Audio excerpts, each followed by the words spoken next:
Il faut environ 90 minutes pour assembler un ordinateur. Son disque rigide sauvegarde à long terme les informations qui lui sont transmises. La tête de lecture lit l'information. Elle possède une grande précision. L'espace compris entre la tête de lecture et le disque rigide est plus minuscule qu'un cheveu. Le disque rigide est installé à sa place dans l'ordinateur.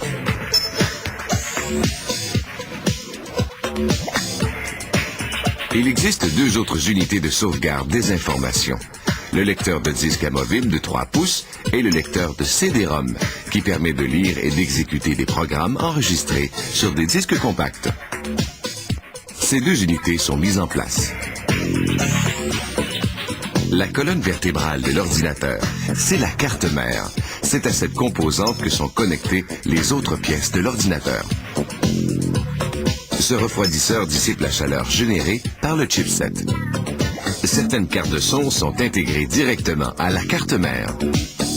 Ces connexions sont en ordre: l'entrée audio, sa sortie et la prise du microphone. Cette bague de rétention AGP retient la carte vidéo lors du transport. Ce capteur thermal mesure la température émise entre le processeur et la carte mère. Le processeur est le cerveau du système. Il interprète, calcule et exécute les instructions données. Le processeur possède plusieurs millions de transistors et sa cadence, sa vitesse de travail, atteint désormais le gigahertz. Le processeur repose sur ce socle. Le refroidisseur du processeur dissipe la chaleur intense. Son efficacité dépend du type de matériau employé et un matériau conductible assure un meilleur refroidissement. La mémoire RAM emmagasine l'information de courte durée, mais elle s'efface dès qu'on coupe le courant. Toutefois, cette mémoire est plus rapide que celle du disque rigide et du CD-ROM. On va maintenant tout intégrer dans le boîtier. C'est un coffre qui protège les composantes internes des éléments extérieurs. À cette étape, on installe les organes électroniques dans le boîtier. Plusieurs connecteurs du boîtier sont branchés à la carte mère, dont le commutateur et divers indicateurs lumineux.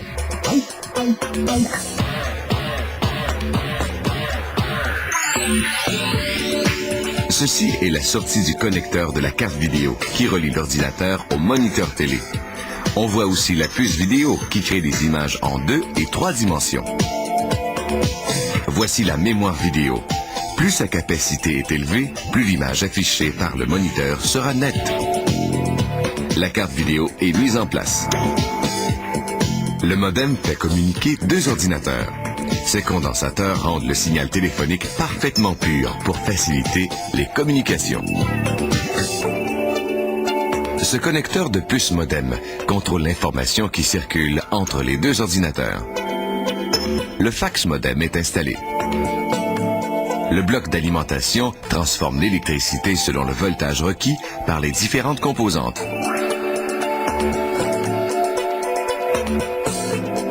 On installe le câblage à l'intérieur de l'ordinateur. Il permet aux informations de voyager entre les différents médias et la carte mère. Le câble IDE est connecté, puis le CD-ROM.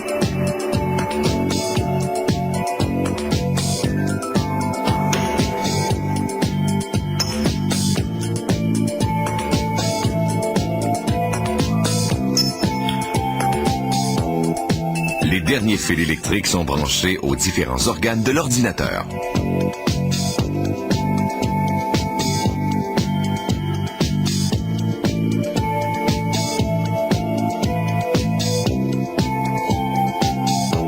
L'assemblage des 30 composantes de l'ordinateur est maintenant terminé. Juste avant de le refermer, on teste chaque ordinateur pour vérifier le bon fonctionnement de ses périphériques. Puis, on le ferme et on procède à l'emballage. Dans cette entreprise, on produit environ 300 ordinateurs à chaque jour.